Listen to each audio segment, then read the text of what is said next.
Ne mund t'i sigurojmë çdo shqiptar e shqiptare pasaportën europiane të Shqipërisë 2030. Kjo pasaport duhet të ndryshojë. Dhe në këtë pasaport duhet shtohet diçka themelore.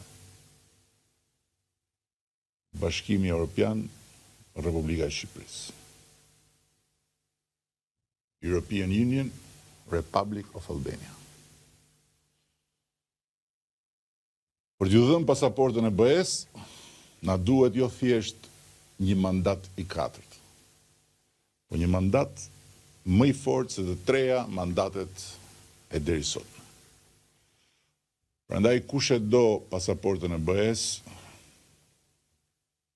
ka vetëm një mundësi dhe vetëm një rrugë të bashkohet dhe me votën e bashkuar të na jap këtë mundësi që të pajisim çdo shqiptar dhe çdo shqiptare me pasaportën e BE-s brenda kësaj dekade.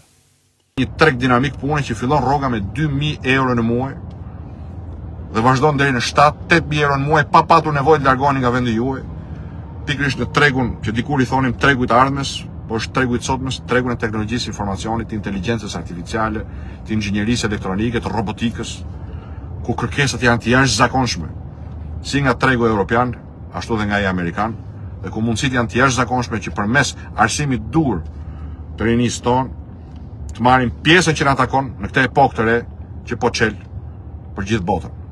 Ky është angazhimi ynë, sigurisht ka një faturë, që të marrë. Dividendi do të taksohet me 10%.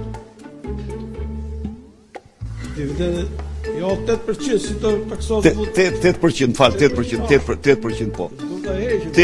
Tani, ti kërkon të heqim 8% se dividendit, do ta studioj. Taksa është mirë. Në këtë vend kam mësu, gjysma burrave janë normal në këtë vend, gjysma janë çyryk.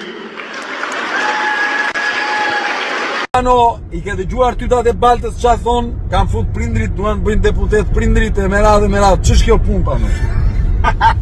Se kuptojnë, jam budallënjë. E di nata e di, po janë që e bëjnë që të ngatrojnë njerëzit. O budallënjë, kemi vënë prindrit për t'ju treguar ben.